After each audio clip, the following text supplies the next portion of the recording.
네, 우리 귀한 선교사님들 또 이렇게 만나 뵙고 참 반갑습니다. 교회가 선교를 하는 것이 아니라 선교사들이 교회를 살리는 것입니다. 저는 목회를 하면서 선교사님들이 교회를 살리는구나,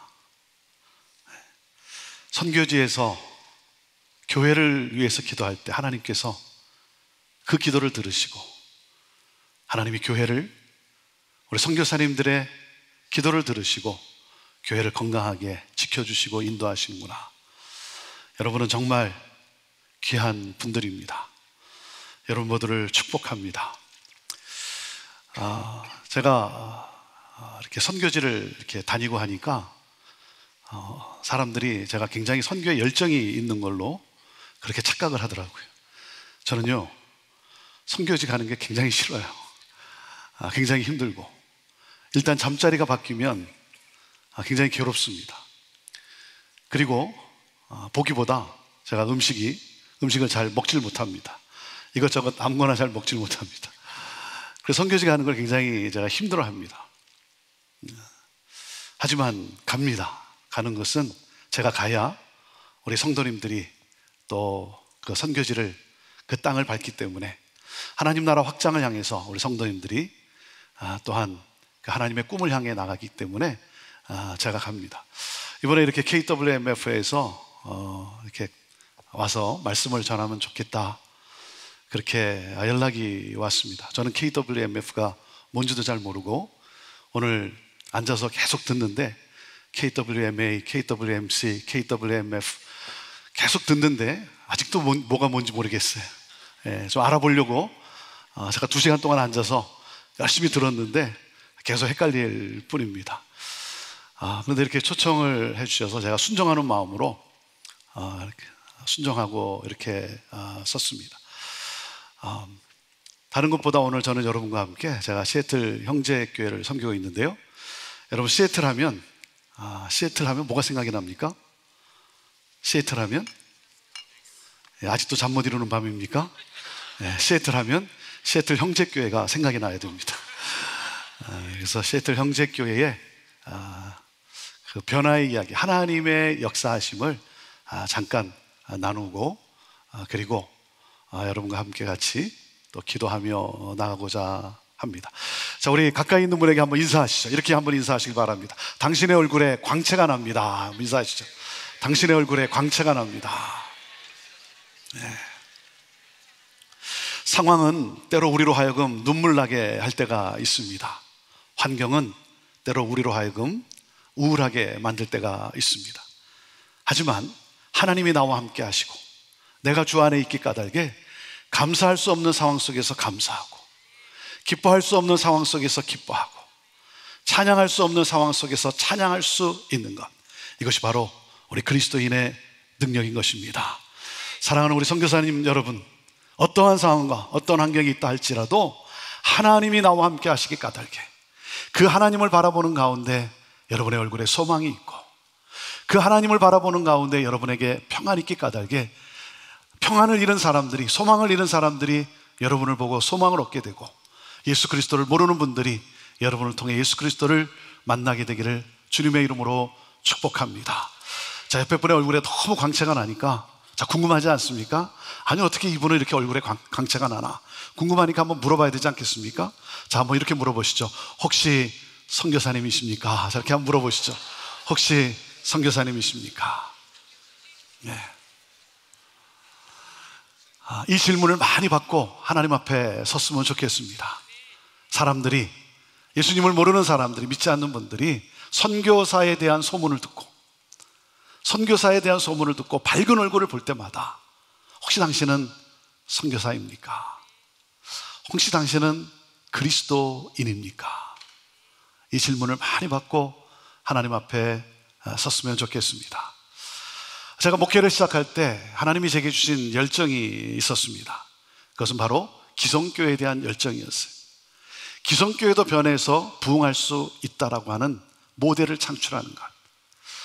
개척을 해야 될 분들은 개척을 하지만, 개척의 열정을 하나님이 주셨으면 개척을 해야 되지만, 저는 기성교회에 대한, 전통교회에 대한 하나님께서 제게 그 열정을 주셨어요. 기성교회도 변해서 부흥할 수 있다라고 하는 모델을 창출함으로 수많은 기성교회들과 함께 꿈을 나누고 그들을 섬기는 그러한 목회.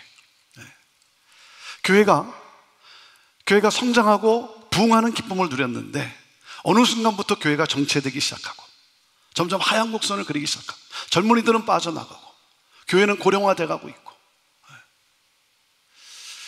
이렇게 가다간 앞으로 10년, 20년 이렇게 가다간 교회들이 어떻게 될 것인가? 너무나 마음이 안타까운 거예요. 하나님께서 제게 은혜를 한번 부어주시면 하나님, 기성교회도 변해서 부흥할 수 있다라고 하는 모델을 창출함으로 말미암아 수많은 기성교회들과 함께 꿈을 나누고 그리고 섬기는 그러한 목회를 하고 싶습니다. 많은 기성교회가 자기도 모르는 사이에 어느 순간에 장례식 날을 향해 가고 있는 거예요. 이게 너무나 안타까운 거예요. 예수 그리스도의 핏값으로 세워진 교회가 자기도 모르는 사이에 장례식 날을 향해 가고 있는 거예요. 교회가 부활의 기쁨과 부활의 영광을 향해 나가야 될 텐데 장례식을 향해 가고 있는 그러한 교회의 모습, 이게 너무나 안타까웠어요. 그런 가운데 2000년 1월 28년 된 시애틀 형제교회에 부임을 하게 되었습니다. 저는 고등학생 때 부모님을 따라 이민을 온 곳이 시애틀이에요. 시애틀에서 4년을 살았는데 형제교회 학생이었습니다. 4년 동안 시애틀에 사는 동안 시애틀 형제교회 학생이었어요. 16년 뒤에 제가 목사로 부임을 하게 되었습니다. 제가 시애틀 형제교회에 부임한다고 하니까 저를 사랑하고 아끼는 분들이 이렇게 많이 왜 꼭 형제교회로 가려고 하냐고 저를 이렇게 많이 말렸습니다. 아니, 무슨 기성교회가 전통교회가 변해서 부흥했다는 모델이 도대체 얼마나 있기 까닭에 왜 기성교회로 가려고 하느냐? 당신이 가지고 있는 목회 철학을 가지고 개척을 하는 것이 훨씬 낫지 무슨 기성교회냐고. 그러면서 또 왜 하필 왜 시애틀 형제교회냐? 예수님도 고향에서는 대접을 못 받았는데 거기 가서 무슨 대접을 받겠다고, 왜 하필 시애틀 형제교회로 가려고 하냐고. 저를 아끼고 사랑하는 분들이 이렇게 말씀을 해주는데 모두가 일리가 있어요. 일리가 있는데 딱 어느 생각이 들었냐면, 무슨 생각이 들었냐면, 일리는 있지만 진리는 아닐 수도 있겠다. 하나님이 나를 그곳으로 부르시면 내가 가야지. 여러분, 누가 행복한 사람입니까? 누가 행복한 사람이죠? 하나님이 부르신 곳에 가 있는 사람이 행복한 사람입니다. 그래서 이삿짐을 정리하고 가방을 몇 개 챙겨서 하나님이 부르신 그 오지로 들어가는 거 아닙니까? 사람들이 볼 때는 불쌍해 보이고, 사람들이 볼 때는 정말 인간적으로 볼 때 안 돼 보이지만, 그러나 하나님이 나를 그곳으로 부르셨기 때문에 그 사람에게는 설명할 수 없는 기쁨이 있지 않습니까? 하나님이 나를 그곳에 부르셨다. 사랑하는 선교사님들, 하나님이 여러분을 부르셔서 여러분이 그곳에 가 있는 건 아니겠습니까? 우리는 행복한 사람들이에요. 행복하게 삽시다. 하나님이 나를 그곳에 부르셨고, 여러분 행복하게 삽시다. 28년 된 형제교회 제가 부임할 때 그 당시 장년이 한 200명 출석하는 그러한 교회였어요. 지금도 어느 이민교회건 장년 200명이면 숫자적으로 이렇게 적은 숫자는 아니죠. 장년 200명이 출석하는 그런 교회인데, 그때 제가 37이었습니다. 작년 200명이 출석하는데 가서 보니까 제 또래도 없고 저보다 젊은 사람이 없는 그러한 교회였어요. 제가 형제교회를 부임할 때 제일 제가 미안했던 두 사람이 있는데, 그 두 사람이 뭐냐면 제 두 아들이었어요. 두 아들, 초등학생하고 유치원생 두 아들을 데리고 갔는데 놀 아이가 없는 거예요. 제가 LA에서 살 때는, 또 한국에 나가 있을 때는 우리 아이들이 어린 나이지만 그래도 재밌게 교회에서 보냈는데 놀 아이가 없는 거예요. 그런 가운데 이렇게 예배를 드리면 너무 좋았어요. 너무 좋았어요. 감격스러웠어요. 근데 집에 와 있으면 마음이 공허해지기 시작하는 거예요. 정말 교회가 변할 수 있을까? 하나님이 내게 주신 열정, 기성교회도 변해서 부흥할 수 있다라고 하는 그 모델을 창출하는 것, 그 열정을 가지고, 그 꿈을 가지고 왔는데 집에서 가만히 있다 보면 마음이 공허해지기 시작하는 거예요. 저희는 70 넘으신 분들을 백합회라 그러는데 우리 백합 회원들이 제가 교회에 대한 또 변화에 대해서 내가 말씀을 나누지만 그것을 정말 이해하고 함께 할 수 있을까? 그러면서 어떤 생각이 드냐면 어르신들은 젊은 나 때문에 고생하고 나는 어르신 때문에 고생하는 건 아닐까? 그러다가도 또 수요 저녁 예배 시간이 돼서 말씀을 가지고 예배를 드릴 때 너무 좋은 거예요. 너무 좋았어요. 감격스러웠어요. 눈물이 있고 웃음이 있고. 근데 집에 와 있다 보면 이제 공허해지기 시작하는 거예요. 근데 한 4주쯤 되는 그러한 주일이었어요. 제가 축도를 하고 나면 먼저 이렇게 나가 있고 그러면 우리 성도님들이 나오면서 이제 악수를 하면서 이제 인사하고 이제 헤어지죠. 제가 그 주일에도 똑같이 제가 축도를 하고 그리고 먼저 앞에 나가서 문 앞에 서 있었습니다. 그러면 이렇게 나오시는데 우리 백합회 어르신들이 이렇게 먼저 나오세요. 먼저 나오세요. 그렇게 인사를 드리고 악수하고 헤어지는데 이렇게 나오시는데 제가 이렇게 딱 보면서 이제 인사를 드려야지 하고 한 발을 딱 내딛는데 갑자기 너무 사랑스러운 거예요. 너무 사랑스러운 거예요. 그래서 그냥 이렇게 부둥켜 안고 그냥 허그하고 권사님 사랑합니다. 집사님 강건하셔야 합니다. 축복합니다. 너무 사랑스러운 거예요. 그러면서 그 순간 제 머리를 강타한 게 뭐였냐면 이거였어요. 준아, 이게 목회야. 준아, 이게 목양이야. 제가 왜 사랑에 대한 메시지를 안 나눠봤겠습니까? 근데 하나님께서 그 현장 속에서 준아, 이게 목회야. 사랑하고 사랑받고. 그러면서 제가 변화를 그렇게 외쳤지만 하나님께서 깨닫게 해준 게 뭐냐면 변화는 loving process라는 거예요. loving process. 변화는 사랑의 관계에서 사랑의 힘에 의해서 이루어진다는 거죠. 목적이 우리를 이끌어가는 것이 아니라 사랑의 힘이, 사랑의 관계가 그 목적을 향해 가게 한다는 것이죠.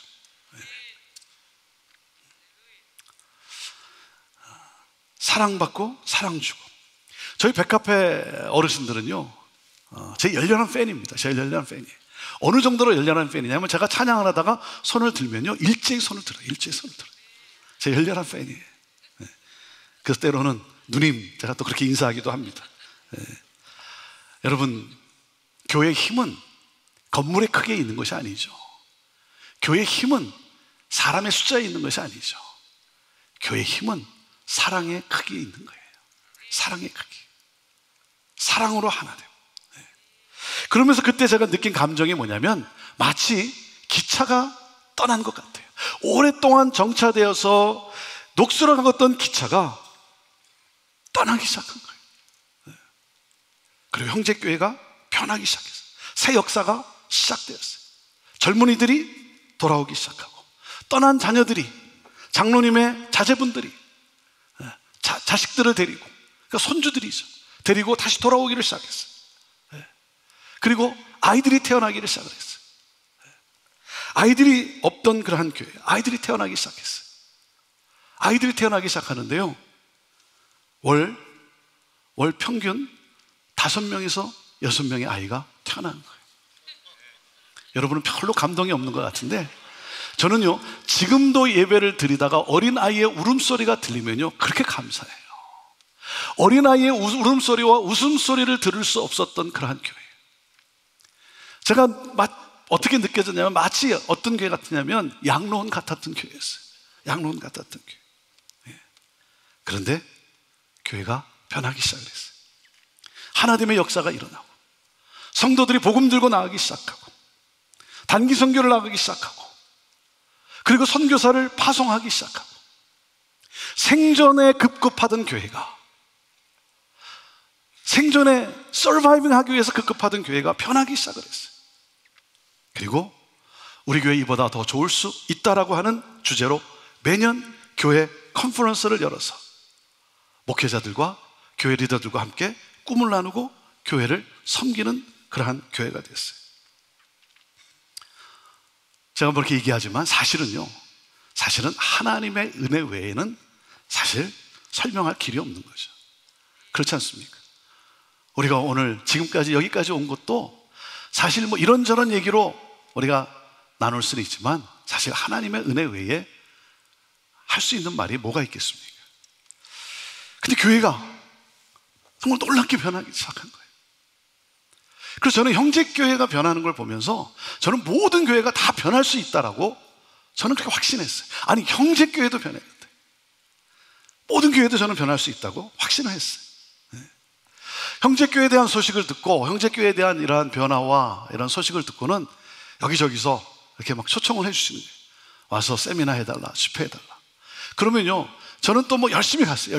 왜냐하면 제가 신학생 때 늘 부르던 찬양이 있었기 때문에 부름받아 나서니 어디든지 가오리다. 그래서 열심히 갔어요. 그런데 동부에 한 교회를 가게 됐어요. 동부에 한 교회를 갔는데 거기서 이렇게 말씀을 전하고 그리고 장로님들과 함께 또 대화를 나누고 그러다가 제가 느낀 게 뭐냐면 이거였어요.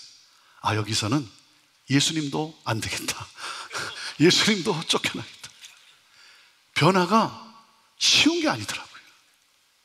죽기만큼 힘든 게 변하더라고요. 저는 모든 교회가 다 쉽게 변할 수 있다고 생각을 했는데 제가 그 교회에서 딱 느낀 게 뭐냐면 변화라는 것이 죽기만큼 힘든 게 변화구나. 그렇더라고요. 그러면서 우리 형제교회 성도들이 참 머리에 떠오르면서 생각이 나면서 우리 형제교회 장로님들, 권사님들, 우리 성도님들 생각이 나면서 너무 감사한 거예요. 너무 감사한 거예요. 37살의 목사를 저희 장로님들이 다 제가 4년 동안 그 교회 학생이었고 저희 부모님이 또 살고 계시고 그래서 다 저희 아버님 친구분들이거든요. 친구분들. 제가 학생 때 전화하시면 준아 아버지 계시냐? 그렇게 묻던 분들이에요. 37살의 목사를 아들 같은 목사를 데려다가 아니 37살의 목사가 뭘 얼만큼 하겠습니까? 그런데 생각해보니까 너무 감사한 거예요. 인내하시고 그리고 함께 해주시고 성도들이 너무 감사한 거예요. 저희는 이렇게 결단을 했습니다. 교회가 변해서 부흥할 수 있다라고 한다면 어떠한 변화도 두려워하지 말자. 어떠한 변화도 두려워하지 말자. 기도하고 하나님의 뜻이라는 확신이 오면 그 어떤 것도 하자. 여러분, 제일 무서운 것이 무엇입니까? 제일 무서운 것이 뭐예요? 기도 없는 열심이 무서운 거예요. 기도 없는 열심. 제가 목회를 하다 보니까 전쟁은 외부에 있는 게 아니더라고요. 전쟁은 내 안에 있더라고요. 내 안에. 내가 하고자 하는 것이 내게서 나온 야망인가 아니면 정말 하나님이 주신 비전인가. 이 싸움이더라고요. 이 싸움. 여러분, 야망이나 비전이나 모양이 똑같아요. 다른 점이 뭡니까? 야망은 내 인간에서 나온 것이고 비전은 하나님이 주신 것이고 야망은 인간에서 나왔기 때문에 뭐예요? 인간 중심인 것이고 나 중심인 것이고 비전은 하나님이 주셨기 때문에 하나님 중심이고 야망은 인간에서 나왔기 때문에 썩은 냄새가 나는 거죠. 비전은 하나님으로부터 주어졌기 때문에 아름다운 향기가 나는 거. 그래서 여러분, 야망은 들으면 들을수록 역겹잖아요. 비전은 들으면 들을수록 감동이 있잖아요. 하나님이 주셨기 때문에. 이를 분별하기 위해서 우리가 어떻게 합니까? 기도하는 거죠. 기도하는 거예요. 기도해야죠. 왜? 기도의 하이라이트가 무엇입니까? 기도의 하이라이트는 겟세마네 동산에서의 예수님의 기도가 하이라이트 아닙니까? 아버지요, 내 원대로 마옵시고 아버지의 원대로 하옵소서. 내가 원하는 게 있어요. 그런데 기도하다 보면 뭐예요? 아버지의 마음을 알게 되는 것이죠. 하나님의 뜻이 무엇인지를 알게 되는 것이죠. 그래서 기도하고 나서 말을 하면 하나됨이 일어나요. 맞아, 나도 기도하는 가운데 나도 그렇게 생각을 했는데 나에게도 그런 마음이 주어졌어. 그래서 기도하면 하나됨의 역사가 일어나는 것이죠. 그래서 저희 교회는 회의를 해도 오래 하질 못해요. 당회를 해도 30분을 넘기질 못해요. 왜냐하면 이렇게 안건을 놓고 제가 우리 장로님들에게 질문을 해요. 기도하신 장로님 먼저 말씀하시죠. 그럼 우리 장로님들 가만히 계세요. 그럼 제가 말합니다. 그러면 기도한 제가 말하겠습니다. 그래서 제가 말해요. 그러면 목사님 그렇게 하시죠. 목사님 그렇게 하시죠. 예. 우리 장로님들 기도 안 했을까요? 기도하셨어요. 기도하셨어요. 그런데 믿어주고 신뢰하고 함께 해주는 거예요. 힘을 실어주는 거예요. 그러니까 목사가 드디어 내 세상에 왔다. 내가 말하면 다 예스하는구나. 내 세상에 왔다. 그래서 목에 힘을 줍니까? 그럼 그건 목사도 아니죠. 더 두려워지기 시작하는 거예요. 더 두려워지기 시작. 나를 이렇게 신뢰하고 나를 이렇게 믿어주고 함께 하는데 내가 야망을 말해서는 안 되잖아요. 그래서 새벽에 무릎을 꿇고 하나님 앞에 기도하는 거예요. 기도하는 거예요. 여러분, 왜 교회가 어려워지고 왜 사역이 어려집니까? 자신의 야망을 하나님의 비전이라고 포장해서 말하니까 어려워지는 거 아니겠습니까? 교회는 민주적이어야 합니다. 민주적이어야 돼요. 하지만 교회는 한 걸음 더 나가서 영적이어야 되는 거예요. 영적이어야 되는 거예요. 성령의 역사는 기도했기 때문이에요. 사도행전의 역사는 의논해서 이루어진 것이 아니라 기도했기 때문에 이루어진 것이죠. 네. 여러분, 생명이 있다는 것은 뭡니까? 끊임없이 움직인다는 것이죠. 생명이 있다는 것은 정지 상태가 아니라는 거예요. 가만히 있다고 안 변하는가? 여러분, 가만히 있으면 그 상태를 그대로 유지할 수 있다고 생각하십니까? 그렇지 않아요. 가만히 있어도 변화를 일으켜요. 가만히 있으면 어떤 변화를 일으킵니까? 퇴보라고 하는 변화를 일으켜요. 가만히 있으면 그 상태를 그대로 유지하는 것이 아니라 퇴보라고 하는 변화를 일으켜요. 고여있는 물은 뭐죠? 그대로 있는 것이 아니라 썩기 마련인 거예요. 그러니까 변하지 않으면 죽어요. 변하지 않으면 장례식을 맞이하는 거예요. 코로나 팬데믹이 우리의 일상을 통째로 바꾸어 버렸어요. 자, 하나님은 왜 코로나 팬데믹을 허락하셨을까? 하나님의 주권이잖아요. 왜 하나님은 이 코로나 팬데믹을 허락하셨을까? 우리의 삶을 흔드셨어요. 혼동 속으로 광야로 몰아넣으셨어요. 이를 허락하신 하나님의 뜻은 무엇일까? 여러분, 위기 상황은요, 새로운 가치 체계를 형성하게 합니다. 그러니까 코로나 팬데믹은 우리로 하여금 고정관념에서 벗어나서 새로운 가치 체계를 세워 나가게 하는 거예요. 새로운 가치 체계. 그러니까 코로나가 언제 끝날 것인가만 생각하고 있다면 우리의 삶과 교회와 그리고 선교는 도태되고 마는 거예요. 코로나 팬데믹을 통해서 우리가 보아야 될 것은 무엇입니까? 이것으로 하여금 하나님의 선교를 이루시고자 우리에게 새로운 도구를 보여주신 것이죠. 온라인이라고 하는, 디지털이라고 하는 또한 새로운 도구를 보게 하신 것이죠. 왜요? 현대인의 삶은 온라인으로 빠르게 이동하고 있어요. 우리의 모든 삶의 영역이 디지털 전환을 이루고 있어요. 그렇기 때문에 여러분, 비대면 문화, 비대면 사역을 개발해 나아가야 되는 거예요. 온라인이냐 오프라인이냐가 아니라 오프라인과 온라인의 장점을 극대화해야 되는 것이죠. 온라인 예배도 우리가 강화해 가야 합니다. 근데 우리가 온라인 예배 하는데 사실은요, 대부분 우리가 지금 말하는 온라인 예배는 대면 예배를 그대로 온라인으로 전송하는 것이지 사실은 온라인 예배가 아니에요. 온라인 예배는 새로 제작을 해야 돼요. 그냥 대면 예배를 우리가 온라인으로 전송하는 것이지 그것이 온라인 예배는 아니에요. 새로운 시대, 새 시대를 맞이한 이때 우리가 생각해야 되는 세 가지 단어가 있어요. 이 세 단어가 정말 제대로 작동하고 있는가? 그 세 단어가 뭐냐면 첫 번째가 커넥티비티, 연결성. 우리가 끊임없이 토의하면서 발표하면서 나눈 내용이죠. 연결성이. 그 다음에 또 하나가 모빌리티, 기동성이. 그리고 또 하나가 플렉서빌리티, 유연성. 여러분, 어떤 단체건 어떤 사역이건 어떤 회사건 이 세 단어가 제대로 작동하고 있는가? 이거를 점검해 봐야 돼요. 커넥티비티. 이 새로운 시대에 우리가 놓칠 수 없는 것은 네트워킹이 되고 있냐 이거죠. 서로 연결이 되고 있는가. 빅데이터 시대에 컨텐츠를 우리가 서로 공유하고 있는가. 네트워크. 성도와 성도가 서로 연결되어 있는가. 그런가 하면 모빌리티, 기동성이, 결정이 빨라야 돼요. 움직여야 되는 거예요.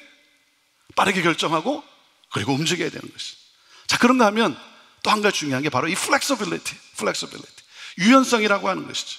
유연성. 유연해야 한다는 것이죠. 여러분은 유연하십니까? 아니면 외골수입니까? 나는 좀 유연한가? 아니면 나는 좀 외골수인가? 여러분, 강하고 딱딱한 것이 오래가지 못합니다. 강하고 딱딱한 것이 오래갈 것 같지만 오래가지 못해요. 여러분 이빨 보세요. 이빨 얼마나 딱딱합니까? 늙으면 다 빠져요. 혀는 그대로 있잖아요. 부드러운 것이 오래가는 거예요. 부드러운 것이. 그래서 건물을 지을 때도 보면 어떻게 짓죠? 지진에 흔들리게 짓는 거예요. flexibility, 유연성이에요. 이 새로운 시대에 여러분 유연성이 있어야 되는 것이죠. 그 유연함에 대처를 해야 되는 것이죠. 여러분 강물은 흘러갑니다. 흘러가는데요, 보면은 변화를 감수해요. 그래서 장애물을 만날 때 흐름을 포기하지 않고 자기의 모습을 바꿔가면서 새로운 물길을 만들어요. 장애물을 피하기도 하고 감싸기도 하고 돌아서서 호수도 만들고 폭포도 만들고 계곡도 만들고 포기하지 않아요.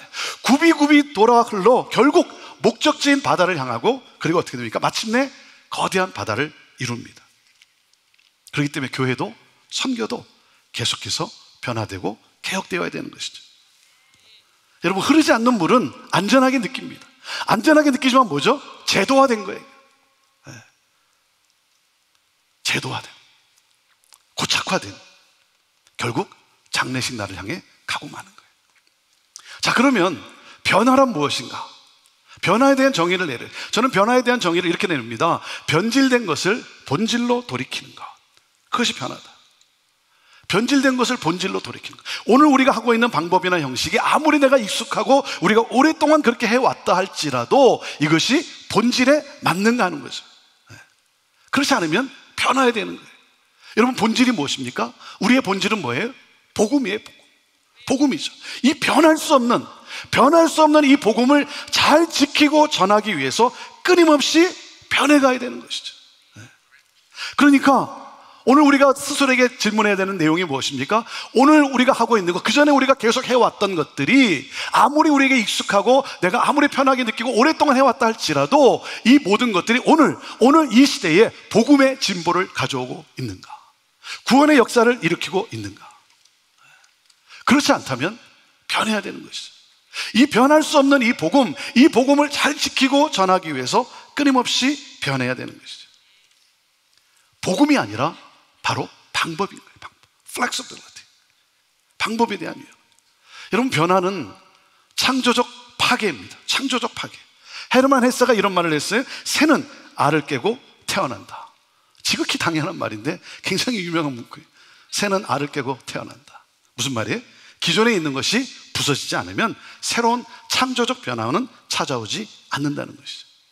우리 예수님이 마태복음 9장 17절에 이렇게 말씀을 하셨어요.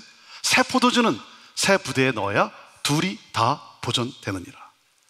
새 포도주는 새 부대에 담아야 한다는 거예요. 여러분, 포도주는 무엇이고 부대는 무엇입니까? 포도주는 1차적인 것이죠. 부대는 2차적인 거예요. 포도주가 없으면 부대는 불필요한 거예요. 포도주가 있기 때문에 부대가 만들어진 거예요. 자, 1차적인 이 포도주는 뭡니까? 바로 본질인 것이죠. 그 본질이 뭐예요? 바로 복음이에요. 부대는 뭡니까? 복음을 둘러싸고 형성된 전통, 구조, 양식, 건물, 조직, 형식, 이런 것들을 말하죠. 이 복음을 세상에 연결하고자 만들어진 것이 바로 부대인 것이죠. 그런데 예수님께서 이 마태복음 9장에서 이 말씀을 하실 때 문제가 뭡니까? 복음을 잘 지키기 위해서 만들어 놓은 부대가 어느 순간부터 복음을 억압하는 낡은 부대가 되고 말았다는 것이죠. 복음을 위해서 만들어진 형식, 구조, 조직, 건물, 양식, 이런 모든 것들이 복음의 장애물이 되고 있다는 거죠. 낡은 부대가 되었다는 거예요. 오늘날 우리의 위기는 무엇입니까? 우리의 위기는요, 우리의 사역, 우리의 교회의 위기는 바로 이 복음을 담지 못하는 낡은 부대가 되어가고 있는 것이 바로 우리의 위기인 거예요. 부대는 영원하지 않아요. 변해야 합니다. 무엇을 위해? 복음의 진보를 위해. 복음을 잘 지키고 전하기 위해 끊임없이 변해야 하는 것이죠. 그러기 위해서는 우리 안에 사고의 전환이 일어나야 돼요. 패러다임 시프트, 사고의 전환이 일어나야 되는 것이죠. 그래서 로마서 12장의 2절에 뭐라고 말씀했습니까? Renew your mind. 마음을 새롭게 함으로 변화를 받아. 이 시대를 컨펌하는 것이 아니라 리폼한다는 것이죠. 마음을 새롭게, 생각을 전환함으로 말미암아. 그래서 하나님의 선하시고 기뻐하시고 온전하신 뜻이 무엇인지를 분별하라고 하는 것이죠. 저희 형제교회가 작년에 50주년을 맞았습니다. 희년을 맞았어요. 희년을 맞아서 과거를 돌아보고 또 미래를 내다보면서 정말 주님이 꿈꾸시는 바로 그 교회를 세우기 위해서 무엇을 해야 할 것인가, 이제 그런 가운데 여러 가지 프로젝트도 진행을 하고 있고요. 그리고 정말 많은 것을 또 어떤 희년의 정신을 또 구현하기 위해서 한 해 동안, 올 한 해 동안 또 많은 것을 또 나누고 또 섬기고 해야 되겠다.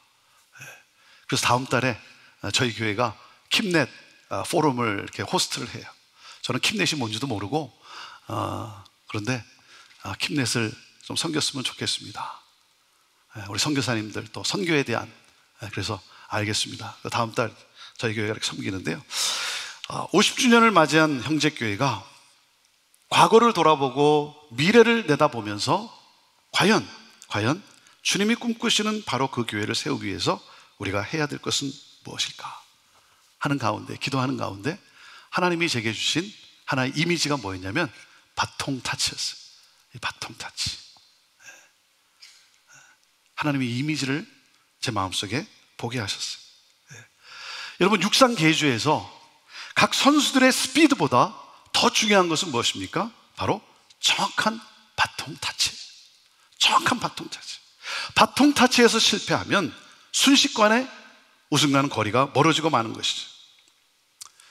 작년에 50주년 예배를 드리면서 비록 팬데믹 가운데 우리가 한 장소에서 다 같이 모여서 예배는 드리지는 못했지만, 그러나 감사하며 감격하며 예배를 드릴 수 있었던 것은 바로 그동안 이 세 가지의 바통 터치가 이루어졌기 때문이다.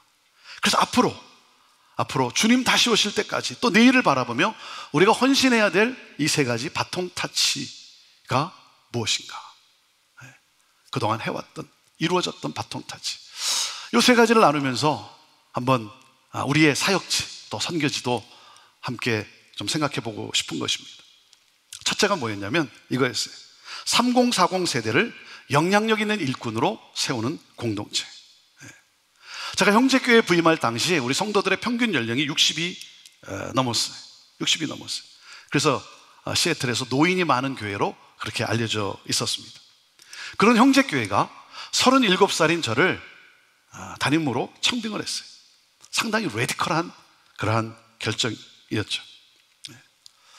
형제교회가 37살인 저를 담임으로 청빙을 하면서 3040 세대가 사역의 교회의 주역이 되기를 바라는 그러한 소망을 가졌어요. 3040 세대가 돌아옴으로써 교회를 떠났던 자녀들이 다시 돌아오고 손주들이 돌아오고, 그러므로 3세대가 함께 어우러져서 예배할 수 있는 그러한 공동체. 이를 위해서 60이 넘은 우리 장로님들이 65세에 은퇴하는 것을 결정을 했어요. 그래서 바로 3040 세대를 리더로 세우겠다는 결단인 것이죠. 그래서 40대 초반에 성도들 가운데 장로를 세우고 그 세대를 사역의 주역으로 세우겠다는 그러한 결정이었어요. 3040 세대가 마음껏 사역할 수 있도록 5060 세대와 그리고 우리 연로하신 분들이 적극적으로 응원해주고 격려해주고 이끌어 주었어요. 예배에 있어서도 우리 5060 세대 그리고 연로하신 분들이 3040 세대를 위해서 자신의 익숙함과 편안함을 내려놓고 불편함을 택했어요. 여러분 한번 생각해 보십시오. 우리 백합 회원들이 찬송가만 부르시던 분들이, 제가 부임했을 때 우리 형제교회는 찬송가 외에는 다른 건 절대로 못 부르던 그런 교회였어요. 찬송가만 부르신 분들이 경배와 찬양, 복음성가를 부르면서 무슨 어떻게 은혜를 받겠습니까? 우리 백합회원들은요, 지금까지 지내온 것 주의 크신 은혜라, 이거 불러야 마음이 찡하고 은혜가 되는 분들이. 그런데 경배와 찬양, 뭐 때로 엇박자로 나가는데 따라 부르기도 힘들고, 그런데 어떻게 무슨 은혜가 되겠습니까? 그런데요, 스크린에 자막에 그 가사를, 찬양의 가사를 읽으면서 인내하며 그 불편함을 택했어요. 하지만 불편을 감수하고 한 단계 더 나가서 이 불편함을 감사로 여겼어요. 3040 세대의 부흥을 꿈꾸며. 이렇게 함으로써 우리 나갔던 자식들이 다시 돌아오고 손주들이 돌아오고, 그래서 3세대가 어우러진 그러한 3세대가 함께 예배하는 예배를 드릴 수 있다라고 하는 그러한 소망 가운데 불편함을 감사로 택했습니다. 그래서 그 당시 저와 열심히 함께 띄워준 우리 3040 세대가 돌이켜보니까 이제 5060 세대가 되었어요. 제가 올해 환갑입니다. 환갑. 친구들이 환갑 여행 가재요. 환갑이 됐어요. 환갑은 다른 분한테 해당되는 단어였지 저한테 해당될 단어라고는 전혀 생각을 못 해봤어요. 그래서 50주년을 맞은 우리 형제교회가 앞으로 다가올 미래를 꿈꾸면서 우리 손에 있는, 우리 5060 세대에 있는 이 바통을 3040 세대에게 넘겨줘야 할 때가 바로 되었다는 거죠. 이것이 우리 형제교회가 가야 할 길이다. 그래서 3040 세대가 앞으로 사역의 주역이 되고 5060 세대와 영전자들이 격려해주고 이끌어주고 플랫폼을 만들어주고 박수를 쳐주고 응원해주고, 그래서 이들이 미래의 우리 형제교회의 앞날의 사역의 교회의 주역이 될 수 있도록 3040 세대를 영향력 있는 일꾼으로 세우자. 여러분, 3040 세대를 세워야 합니다. 세워야 돼요. 우리가 살 길이에요. 선교가 살 길이고 3040 세대는 어디 있습니까? 세워야 합니다. 제가 얼마 전에 요르단을 방문하게 되고 이제 모세가 마지막 가나안 땅을 바라보았던 그 느보산을 올라가서 이렇게 그 가나안 땅을 바라보면서 이렇게 한번 서봤습니다. 그러면서 모세의 심정을 이렇게 한번 또 헤아려 봤어요. 그러면서 누구보다도 가나안 땅을 들어가기를 원했던 사람이 모세 아니었겠습니까? 근데 하나님이 여기까지다. 물론 성경적인 그런 해석이 있지만 그 가운데서 제가 한 가지, 왜 여기까지라고 했을까? 모세가 뭐 지도력이 뭐 떨어진 것도 아니고, 모세가 뭐 신체적으로 건강이 약해진 것도 아니고, 뭐 기력이 쇠하지 않았다 그러지 않았습니까? 모세가 가나안 땅을 들어가면 잘했을 거예요. 계속 잘했을 거예요. 지도력을 잘 발휘했을 거예요. 그런데 하나님은 여기까지다. 모세가 가나안 땅을 같이 들어갔다면, 그렇다면 모세가 잘했겠죠. 하지만 뭡니까? 여호수아라고 하는 그러한 다음 세대의 인물이 세워졌을까? 잘할 수 있겠지만, 우리가 잘할 수 있지만 우리의 다음 세대를, 그들을 정말 격려하고 그들에게 박수를 쳐줘서 그들이 주역이 될 수 있는, 사역이 주역이 될 수 있는 그러한 세대로 세워가는 것, 바통 타치할 수 있는 그러한 리더를 우리가 세우고 그리고 세워줘야 하는 것이죠. 저는 여기에 해답이 있다고 봅니다. 그리고 둘째, 다음 세대를 부흥케 하는 그러한 공동체. 우리 형제교회가 다음 세대를 건축하는 교회가 되기로 결단을 했어요. 우리 다음 세대를 세우는, 결국은 다음 세대죠. 여러분, 아무리 부모 세대가 신앙생활을 잘해도 우리 자녀가 하나님을 믿지 않으면 부모의 가슴에 늘 눈물 아닙니까? 눈물로 씨를 뿌리는 자가 기쁨으로 단을 거둔다고 했어요. 다음 세대를 위해서, 자녀 세대를 위해서 눈물로 씨를 뿌리는 거예요. 그래서 여러분, 다음 세대의 사역은요, 교육부의 사역이 아니고 뭐예요? 교회 사역이에요. 교회 전체 사역이에요. 교육부의 사역이 아니고 다음 세대의 사역은 교회 전체 사역이에요. 온 교우가 함께 마음을 같이 하고 기도로, 물질로, 또 할 수 있는 대로 섬기는, 그것이 교회 교육 사역인 것이죠. 그래서 저희가 건물을 건축할 때 우리 부모 세대가 예배할 수 있는 예배당을 짓든지 아니면 체육관을 짓든지 둘 중에 하나를 택해야 됐어요. 둘 다를 지을 수는 없었어요. 둘 다는 지을 수는 없었고 이 둘 중에 하나를 선택해야 되는데, 그때 부모 세대를 위해서 본당을 짓기보다는 체육관을 지었어요. 체육관을 짓고 의자를 놓고 예배드리고 예배 후에 의자를 치우고 우리 젊은이들이 뛰어놀 수 있도록 그렇게 했어요. 불편함을 택했어요. 다음 세대를 위해서 우리가 말로만이 아니라 행동으로 우리가 하자. 다음 세대를 위한 우리 부모 세대의 희생인 것이죠. 지금도 체육관에서 예배를 드리고 있어요. 다음 세대가 더 큰 부흥을 이룰 수 있다면 우리 부모 세대가 고생하며 신앙생활을 하는 것을 희생이 아니라 기쁨으로 여겼어요. 그리고 제가 올해 23년째인데 20년이 지나면서 그 열매를 보기 시작했어요. 다음 세대를 위해서 눈물로 기도하고 그리고 기쁨으로 희생하고, 교회 전체가, 교육부의 어떤 사역이 있을 때마다 교회 전체가 함께 했던 그 열매를 20년이 지나서 보기 시작했어요. 2020년 코로나 팬데믹이 시작이 되고 그해 우리 어린 주일학교에 가장 중심되었던 큰 사역이었던 여름 성령학교를 취소해야 될 그러한 상황이 되었어요. 3월 달에 팬데믹, 이 코로나가 창궐하면서 그러면서 7월 달에 있는 여름 성령학교를 취소해야 될 그러한 상황이 된 것이죠. 근데 그때 5월 달에 어찌할 바를 모르고 모든 사역을 다 취소하고 있는 그러한 때에 20대 후반의 우리 밀레니얼 세대가, 20대 후반의 밀레니얼 세대 20명의 젊은이들이 영상을 제작을 해서 온라인으로 여름 성경학교를 해야 된다라고 뭉쳤어요. 아이들이 좋아할 수 있는 창조적이고 재밌는 영상을 만들어서 복음을 전하자. 이게 중요한 거예요. 창조적이고 재밌는 영상을 만들어서 복음을 전하자.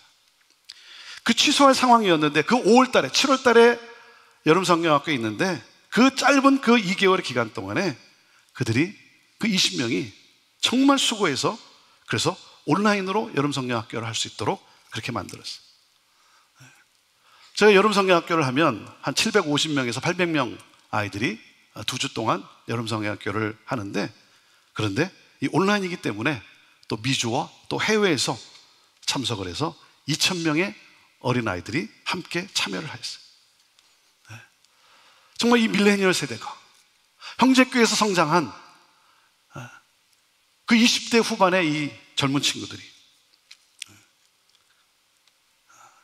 그래서 여름 성령학교를 할 수 없었던 특별히 여러 지역 교회들이 함께 참여하면서 너무나 감사하다고, 또 선교지에서도 연락이 오고, 그래서 이것이 교회를 또한 선교지를 섬기는 그러한 사역이 되었어요. 그리고 작년 2021년에 이들이 온라인으로 여름 성경학교를 준비하는데, 이들이 뭐라 하냐면 10,000명을 타겟으로 준비하겠다는 거예요. 10,000명을. 다음 세대를 위해서 밀레니얼 세대가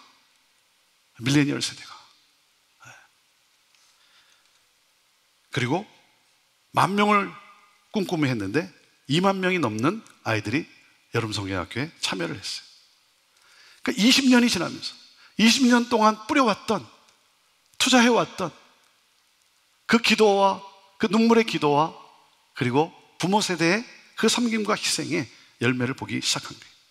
젊은이들은 이 사역에 헌신을 했고 부모 세대는 이를 위해 기도와 물질로 섬겨 주었어요. 너무나 감사한 일이죠. 그때 그 내용을 영상으로 한번 같이 보도록 하겠습니다. 4, 3, 2, 1. Let me take you back to the year 2019 at our church. Happy New Year. Sundays were all about going to church, catching up with our friends, worshiping God, and getting lunch after. That was also a really fun part. We had the craziest Toontown during the summer. I mean, seriously, the whole building was packed with kids and volunteers. 1, 2, 3, power up! Oh, and I remember that time we went to the retreat. It was so powerful. And in October, we had the Harvest Festival. I took more candy than I could eat. So overall, 2019 was a fun year to remember. And then 2020 came along. The third leading cause of death in the U.S. 5,928 recommending universal massive mounting pressure closures of schools, churches, That changed everything, like as if an apocalypse was happening. So it was a really chaotic year, and people were lost and confused. Events were getting canceled, left and right. It was hopeless, pretty depressing actually. All we could do was just stay here and wait for this to all blow over. But that's not what we did. Let's go! Let's go! Here we go! Let's go! All the time love discovery. Let's go! Let's go! Here we go! We're breaking all time love discovery. We're breaking all time love discovery. We're breaking all time love discovery. We all came together from all backgrounds, getting creative so that we can bring the gospel straight to people's homes. And do you know what the crazy thing is? It was the biggest impact that we made in the history of our church. Through the power of the internet, thousands of people and dozens of churches across the world joined in with us online to sing praises and to learn about who Jesus is. You see, COVID hit us hard and took many of us down, just like a tree that was standing tall but chopped down to a small stump. But the reality is that even a stump can make a comeback and regrow. So here we are now. It's 2021, the year of Jubilee for our church.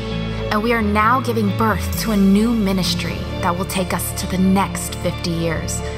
And we've already hit the ground running, using the gifts that God has given us to share the good news in fun and creative ways. And we're just getting started. And this was all made possible because of you. Because of your prayers in the early morning to late at night. Through your generous givings without hesitation. It was because of your sacrifices God blessed us with this new opportunity to make His name known. So we just want to take this time to say thank you. 엄마, 아빠, 할머니, 할아버지, and to all of our church members, thank you. Thank you for investing in us so that we can go out there and make disciples of all nations in ways that we have never imagined before. So now, it begins. It's our turn to run this race. We are ready for that challenge.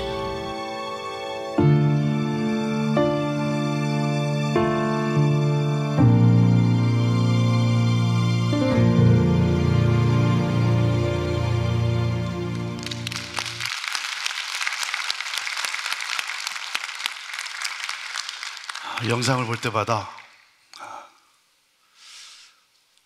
목회의 사역의 기쁨이라는 것은 바로 이거구나. 목사로서 건물을 크게 짓는 것도 기쁨이고 또 사람들이 많이 모이는 것도 그것도 기쁨이고, 근데 결국 가장 큰 기쁨은 뭐냐면 한 사람의 변화더라고요. 한 사람의 변화. 한 사람이 성숙한 그리스도인이 되는 것, 하나님의 일꾼으로 세워지는 것. 그리고 결국은 다음 세대에 다음 세대. 우리의 다음 세대가 다른 세대가 되지 않도록,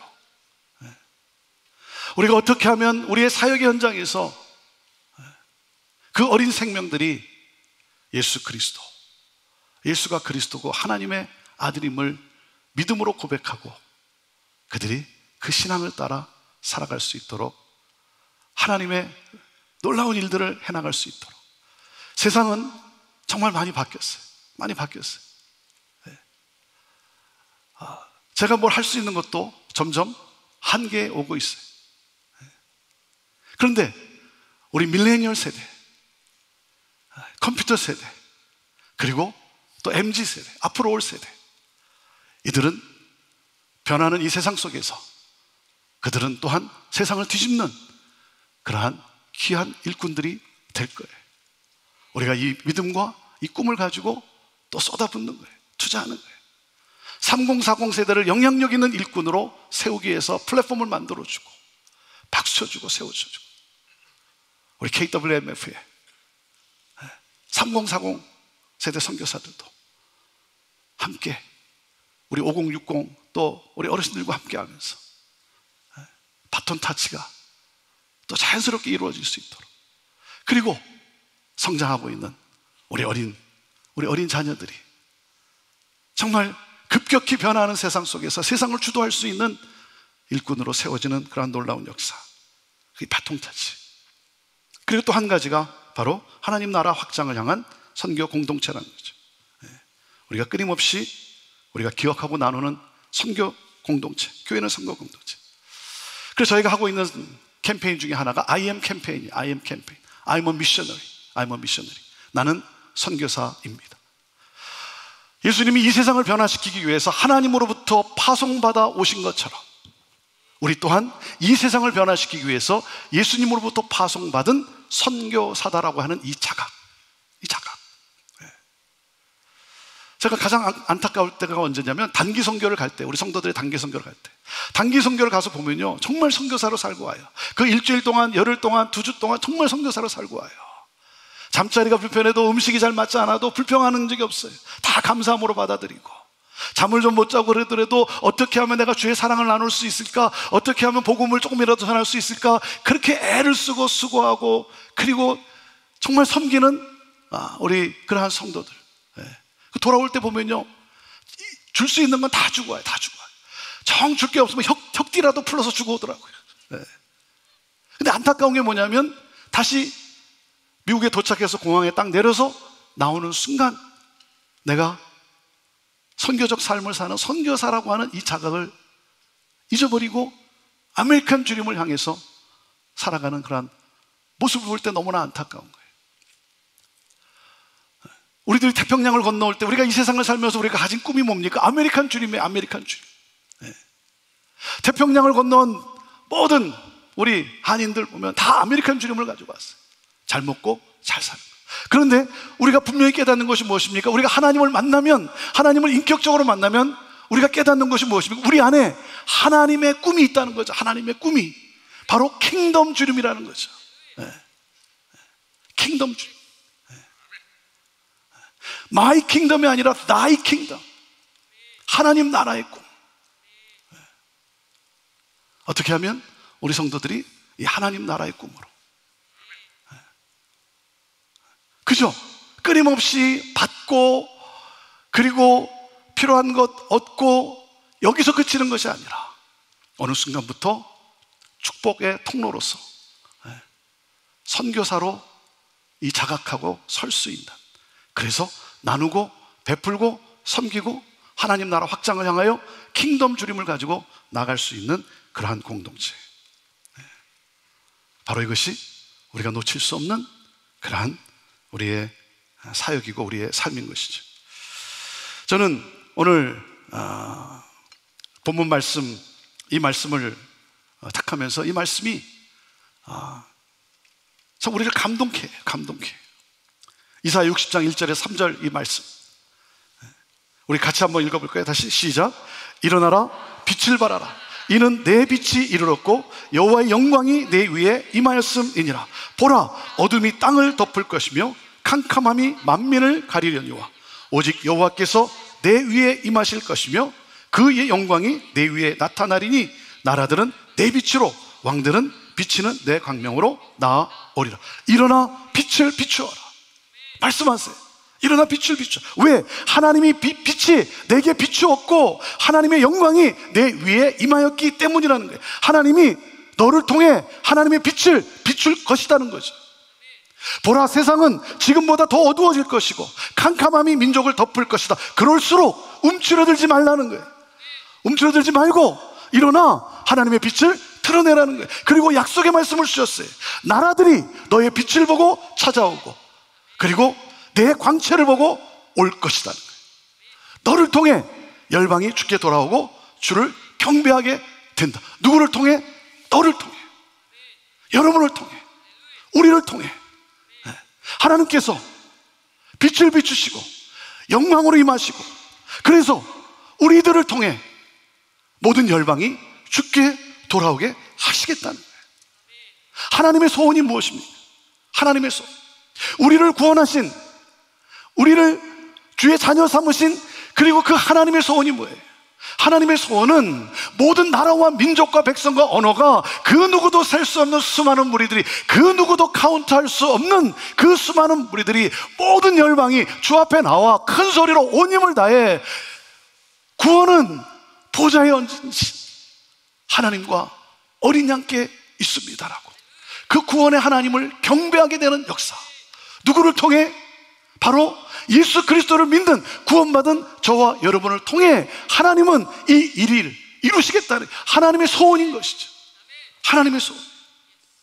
사랑하는 우리 선교사 동역자들이, 우리 주님은 곧 다시 오십니다. 곧 다시 오십니다. 주님 다시 오실 때까지 우리 멈추지 맙시다. 포기하지 맙시다. 아무리 힘들고 어려워도 포기하지 맙시다. 우리 다음 세대들을, 우리 젊은이들을, 우리 3040 세대를 영향력 일꾼으로 세우고, 그래서 우리가 할 수 없는 것들을 그들이 더 큰 역량으로 해낼 수 있도록 하나님 나라를 확장해 갈 수 있는 그러한 놀라운 역사. 나는 할 수 없지만, 그래서 우리가 impossible이라고 하지만 하나님이 함께 하시면 I'm possible, I'm possible인 것이지. 제가 이런 생각을 해봤어요. 내가 이 다음에 예수님을 딱 만나면 예수님 앞에 서면 내가 어떻게 반응할까? 예수님 앞에 서면 어떻게 반응할까? 어떤 생각이 드냐면 예수님을 딱 만났을 때 막 울 것 같아요. 막 울 것 같아요. 예수님 붙잡고 막 울 것 같아요. 그럴 때 주님이 이렇게 말씀해 주실 것 같아요. 수고했다. 너 정말 애썼어. 너 그때 정말 잘 참았어. 내가 알아. 너 정말 잘 참았어. 너 잘 견뎠어. 너 정말 너 수고했어. 그러면서 이렇게 안아주시고, 일어나 나와 함께 가자. 하나님의 영원한 하나님 나라 속으로.